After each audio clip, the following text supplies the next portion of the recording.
ఇప్ప సపోటేసి కుటుంబానికి చెందిన అడవి చెట్టు. భారతదేశంలోని గిరిజనులు దీనిని పవిత్రంగా భావిస్తారు. గిరిజనులు జరుపుకునే సంప్రదాయ వేడుకలు, సంబరాలు, పెళ్లి సమయంలో ఇప్పపూల నుండి తయారు చేసిన సారాను త్రాగడం ఆచారంగా పాటిస్తారు. ఇప్పపూలను, ఊటబెల్లాన్ని చేర్చి, పులియబెట్టి సారాను వండెదరు. ప్రాంతీయ భాషలో ఉన్న పేర్లు: తెలుగు ఇప్ప ఇప, విప్ప, విప్ప, యప్ప, యప్ప. కన్నడం హిప్పే, హిపి. మలయాళం ఇలుప, ఇలుప. తమిళం ఇలింపే, ఇల్లిపే, ఇలుపల్, ఇలుపల్. హిందీ మౌవ, మౌవ. సంస్కృతం మధుక, మధుక. ఆంగ్లం మధుక బట్టరు, మధుక బట, హనీ ట్రీ, హనీ ట్రీ. ఆవాసం భారతదేశంలో మధ్య ఉత్తరం నుండి దక్షిణం వరకు ఉన్న అడవులలో ఇప్ప విస్తారంగా వ్యాపించి ఉంది. భారతదేశంలో జార్ఖండు, బీహారు, ఉత్తరప్రదేశ్, మధ్యప్రదేశ్, గుజరాత్, ఒడిషా, ఒడిస్సా, ఉత్తరాంధ్రలోని అడవులలో, ఏజెన్సీ ప్రాంతం ఇప్ప చెట్లు పెరుగుచున్నవి. ఈ అడవులలో చెట్లు 1 మధుక ఇండికా మరియు 2 మధుక లాంగిఫోలియా జాతులకు చెందినవి. ఈ అడవులలో విస్తరించిన చెట్ల నుండి సమర్థవంతంగా సేకరించగలిగిన 5 లక్షల టన్నుల విత్తనాన్ని, అందులోంచి 1.8 లక్షల టన్నుల నూనెను ఉత్పత్తి చెయ్యవచ్చును. కాని సేకరణ ఆ స్థాయిలో జరగడం లేదు. లక్షణాలు: ఇప్ప చెట్టు బలంగా, పాదుకు చుట్టుపక్కల విస్తరించిన పటిష్టమైన వేర్లు, చేవకలిగిన కాండం, కొమ్మలు కలిగి 16 నుండి 20 మీటరుల ఎత్తు పెరుగుతుంది. కాండం బెరడు క్రింద మృదువు కాండం, లోపల చేవదీరిన భాగం ఉండును. చేవతీరిన కాండం ఎరుపు రంగు కలిగిన బ్రౌన్ వర్ణంలో ఉండును. చేవతీరిన కాండం సాంద్రత 929 కి.జీ.లు. M3. ఇప్ప చెట్టు ఆకురాల్చును. ఆకురాల్చని సతత హరిత వృక్షజాతులు ఉన్నాయి. చెట్టుబెరడు నిలువుగా పగుళ్ళు ఉండి నలుపు, బూడిద రంగులో ఉండును. కొమ్మలను విరివిగా కల్గి, కొమ్మల చివర ఆకులు, పత్రాలు, గుత్తులుగా ఏర్పడి ఉండును. పుష్పాలు కూడా కొమ్మల చివర గుత్తులుగా ఏర్పడును. పత్రాల సైజు 6 నుండి 9 x 13 నుండి 23 సెం.మీ. ఉండును. సాగిన అండాకారంగా ఉండి, దళసరిగా ఉండి, త్రుంచినప్పుడు పాలవంటి చిక్కని జిగటగా ఉన్న ద్రవం స్రవించును. లేత ఆకులు పింకురంగులో ఉండి, అడుగు భాగంలో నూగు వంటిది కలిగి ఉండును.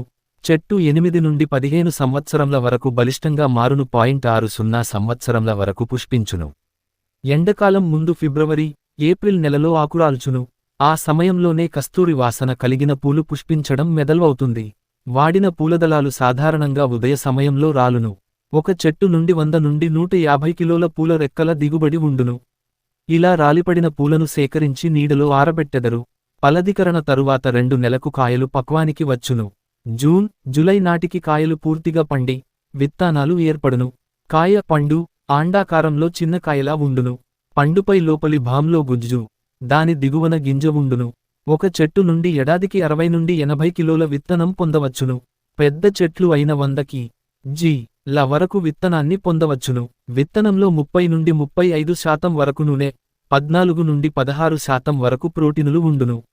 విత్తనంలో 2 పిక్కలు, కర్నల్స్ ఉండి, విత్తన బరువులో 70% ఉండును. పిక్కల సైజు 25 x 17.5 మీ. ఉండును. పిక్కలో నూనె శాతం 46 నుండి 50% ఉండును. పళ్ళు పక్వానికి వచ్చిన తరువాత రాలి క్రింద పడును. ఆలా పడిన పళ్లను అక్కడ నివసించు గిరిజనులు, అడవి జాతులవారు, సమీప గ్రామీణులు సేకరించి, ట్రైబల్ కోఆపరేటివ్ సంస్థలకు లేదా వ్యాపారులకు అమ్మెదరు. విత్తన సేకరణ జూన్ నుండి ఆగస్టు వరకు కొనసాగును.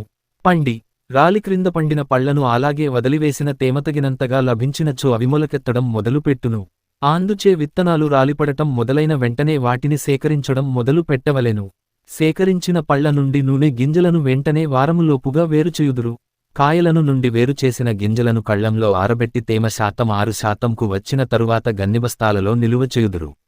గింజలలో 7 నుండి 8% వరకు తేమ ఉన్నచో గింజలు మొలకెత్తు అవకాశం ఉంది. సరిగా జాగ్రత్తలు తీసుకుని నిల్వవుంచిన 1 సంవత్సరం వరకు నిల్వ ఉంచవచ్చును. గిరిజనులకు ఉపాధి కల్పించు ఉద్దేశ్యంతో ప్రభుత్వ సహకారంతో గిరిజన సహకార సంస్థల ద్వారా ఇప్పగింజలను సేకరించుచున్నారు. వ్యవసాయ మంత్రిత్వ శాఖ ఆధ్వర్యంలోని national oil seeds and vegetable oil development board వారు చెట్ల నూనె గింజల ఉత్పత్తి పెంచుటకు, గింజల సేకరణకు పథకాలను అమలు చేస్తున్నారు. పెద్ద వృక్షం, పొడిగించిన అండాకారంలో ఉన్న సరళ పత్రాలు, దట్టమైన సమూహాలలో అమరిన లేత పసుపు రంగు పుష్పాలు, అండాకారంలో ఉన్న మృదుఫలాలు ఉపయోగాలు ఇప్ప పువ్వుల నుండి తీసిన నూనె వంట కోసం వాడతారు, దీనికి ఎన్నో ఔషధ గుణాలున్నాయి. ఇప్ప నూనెను చర్మరక్షణ తైలంగా, కీళ్లనొప్పులకు మర్దన నూనెగా వాడెదరు. శుద్ధీకరించిన నూనెను వనస్పతి, సబ్బులు, కొవ్వొత్తులు, ఫ్యాటీఆమ్లాలు ఉత్పత్తిలో వినియోగిస్తారు. గిరిజనులు పూలను ఆహారంగా కూడా వాడెదరు. దేశవాళీ సారా తయారీలో ఇప్పపూలను ఉపయోగిస్తారు. 1 టన్ను ఇప్పపూల నుండి 405 లీటర్ల సారా తయారగును. ఇప్పచెట్టు కలపను ఇంటి తలుపులు, గుమ్మాలు, కిటికీలు, ఎడ్లబళ్ల చక్రాల తయారీలో వాడెదరు.